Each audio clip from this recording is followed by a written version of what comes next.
I got a man like a bad dream. Follows me wherever I go. I feel his eyes on my back. And he's all, shut up. You ain't going nowhere. What you thinking, girl? Who you kidding? And I'm looking at him. And all I can think is, who are you to me? I ain't no little girl all acting like you know me. I'm high, right? And this guy, he says to me, where you from, bitch? He wants to touch me, get inside me, know everything about me. He wants to know how I got all these scars on my pretty little body. I tell him, sweet as I know how, baby, I forget. I drink from the river of forgetfulness. I forget the names, I forget the faces, I forget the stories, I forget all kinds of shit. When he's asleep, I roll him, kick his ass, take his cash and his fancy watch, and I'm looking at him and all I can think is, who are you to me? Like I'm gonna give you the truth. Like you think I'm gonna give you that. Yeah, baby, I got scars. I got scars all over, but I don't even know this story. See, ain't no story, 'cause I forget. I'd like to say I caught the spirit, but instead I spoke my mind. A few miscalculated words, not knowing I was intended to remain silent. You know what miscalculation is? It's saying, if y'all peas-ahead Negroes ain't happy, why don't you go up to City Hall and demand some respect? I'm tired of praying, goddammit. Mind you, I always wanted to leave. And mind you, I might not have said goddamn, but those words coming from a poor colored gal in a small cracker town meant you were morally corrupt. A communist, Ernie. Whole town stared me down. Nobody would give me a word. Finally, it was the stares that drove me up north. Stares from folks of our very persuasion, not just the crackers. You want to be part of my revolution? You know what I say to that?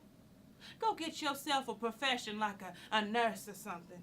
That way, no matter where you are or what they say, you can always walk into a room with your head held high because you'll always be essential.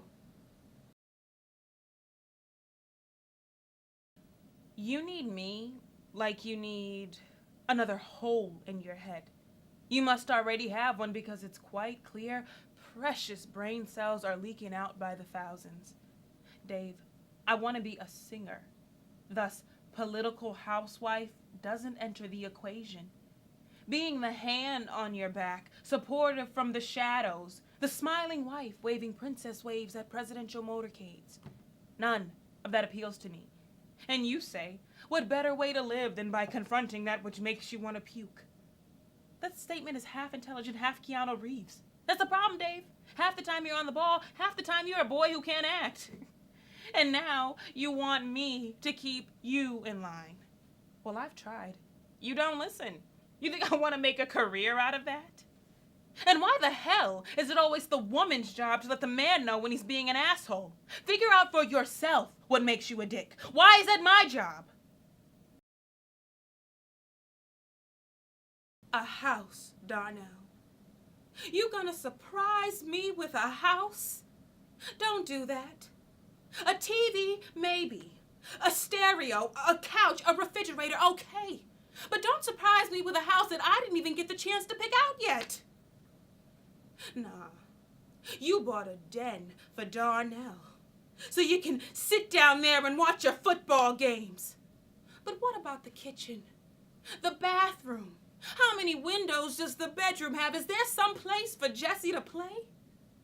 You can't just surprise me with a house and I'm supposed to say, oh, Darnell, that's nice. At one point, I would have. But I got responsibilities now. I want to know if there's a hookup for a washer and dryer because I got to wash Jessie's clothes. I want to know if there's a yard and do whatever fence and how far Jessie has to go to school. You're supposed to know, Darnell. You're supposed to know what's important to me like I'm supposed to know what's important to you. I'm not asking you to do this by yourself. I'm here with you. We're in this together.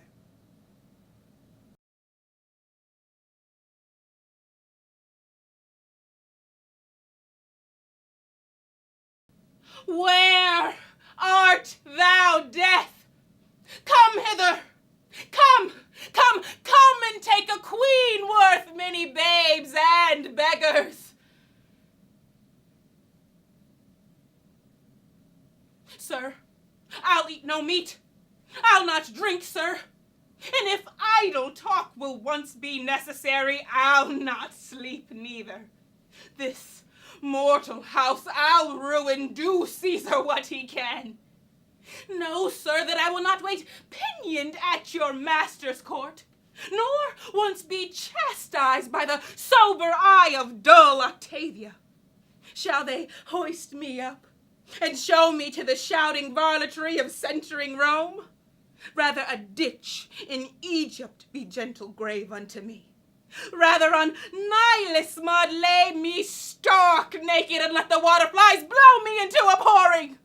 Rather make my country's high pyramids my gibbet and hang me up in chains.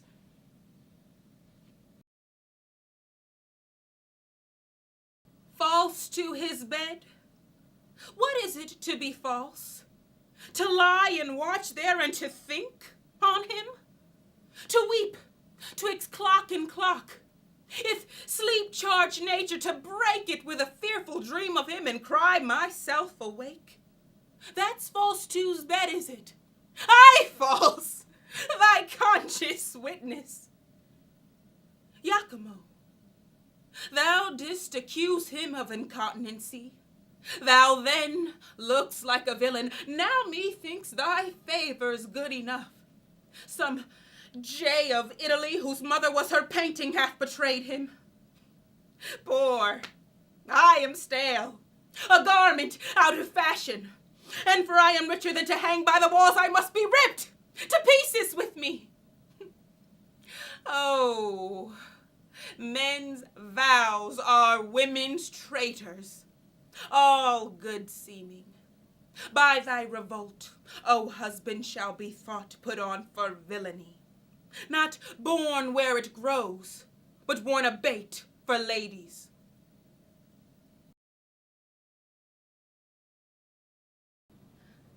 Madame, I haven't taken you amiss. I'm very much obliged to you for this, and I'll at once discharge the obligation by telling you about your reputation. You've been so friendly as to let me know what certain people say of me, and so I mean to follow your benign example by offering you a somewhat similar sample. The other day, I went to an affair and found the most distinguished people there, discussing piety, both false and true. The conversation soon came round to you. Alas, your prudery and bustling zeal appeared to have a very slight appeal. Your affectation of a grave demeanor, your endless talk of virtue and of honor, the aptitude of your suspicious mind for finding sin where there is none to find, your towering self-esteem, that pitying face with which you contemplate the human race, your sermonizings and sharp aspersions on people's pure and innocent diversions. All these were mentioned, madam, and in fact were roundly and concertedly attacked. What good, they said, were all these outward shows when everything belies her pious pose? She prays incessantly, but then they say she beats her maids and cheats them of their pay. She shows her zeal in every holy place, but still she's vain enough to paint her face. She holds that naked statues are immoral, but with a naked man she'd have no quarrel.